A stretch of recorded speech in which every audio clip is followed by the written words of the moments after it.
Shane, ni di just gwrando arna i am eiliad, please. Oedd ddim yn hir, just... Gwybod mae hyn yn long shot, ond falle fydd... Falle di ddod nôl? Please? Tyfa'r gwallt nôl ro'r boots mlaen. Couple of side steps, come on, bai. Ni'n stryglo am dda ti. Fe methu ti.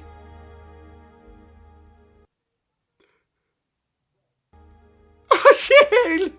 Hello guys, what is happening? Shut ma bethau, croeso nôl I PopT. Ac fel allwch gweld, dwi'n gwisgo crys coch tîm rygbi Cymru oherwydd mae'r 6 Gwlad 2023 ar fi'n dechrau.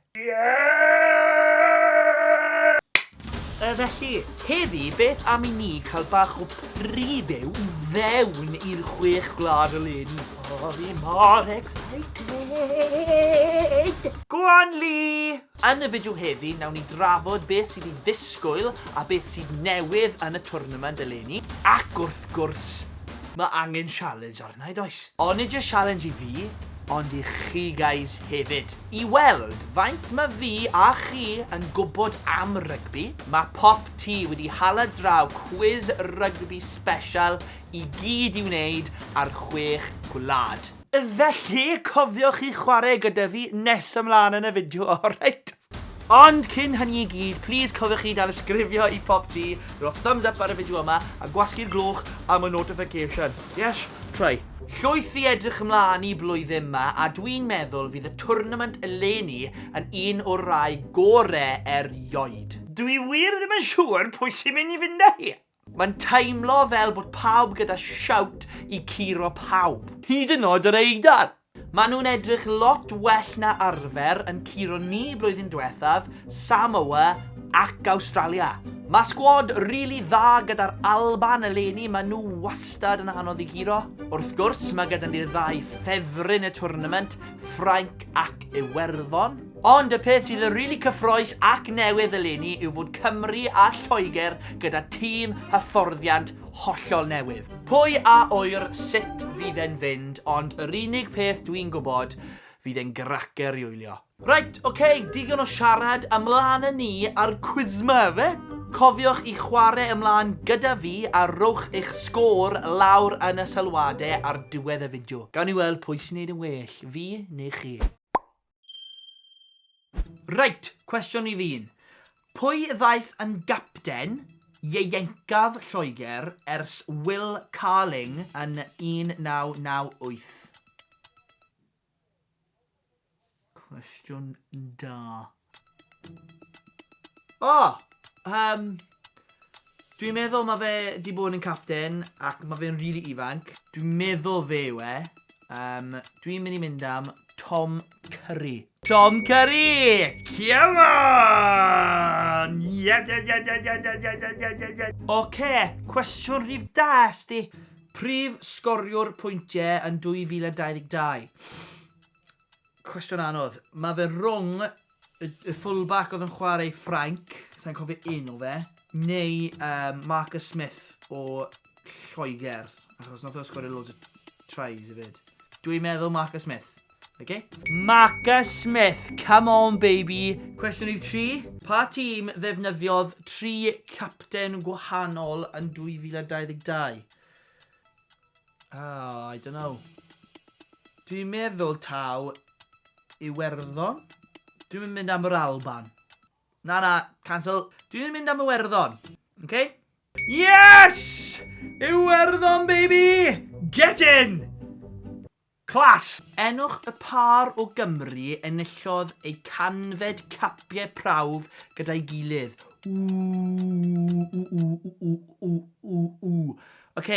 Dwi'n... George North. Bigger? Neu... Dwi'n gwybod George North a dwi'n... Falle Dan Bigger. Dwi'n meddwl yn y blaenwyr. Ken Owens.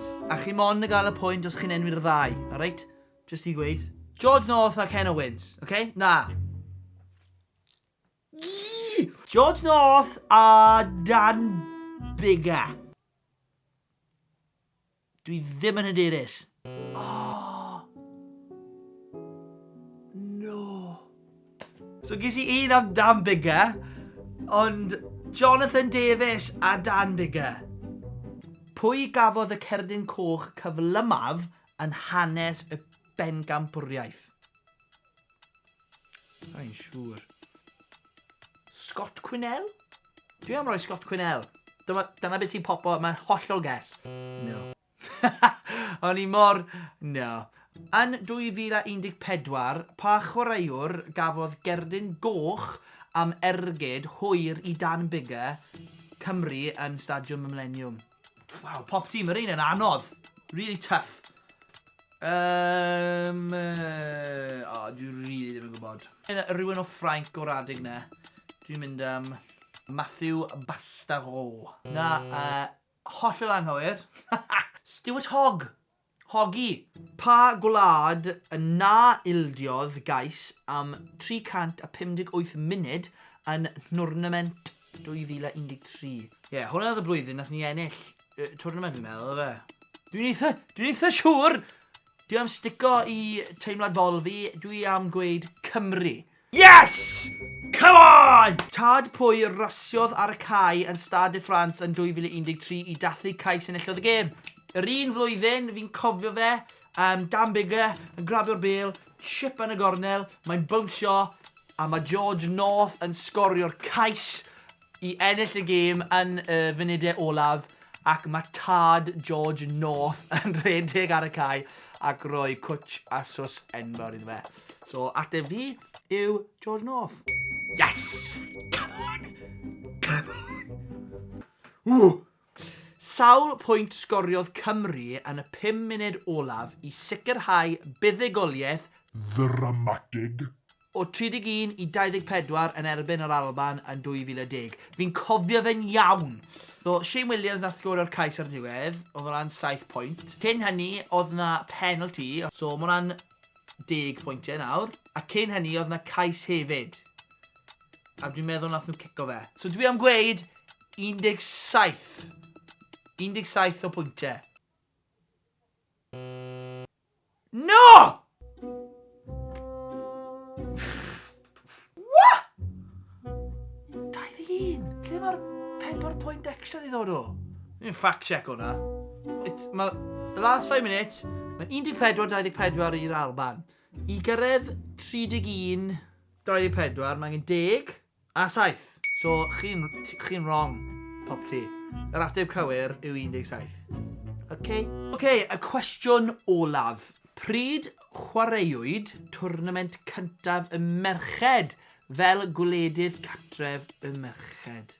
2018? Fi'n mynd am 2018.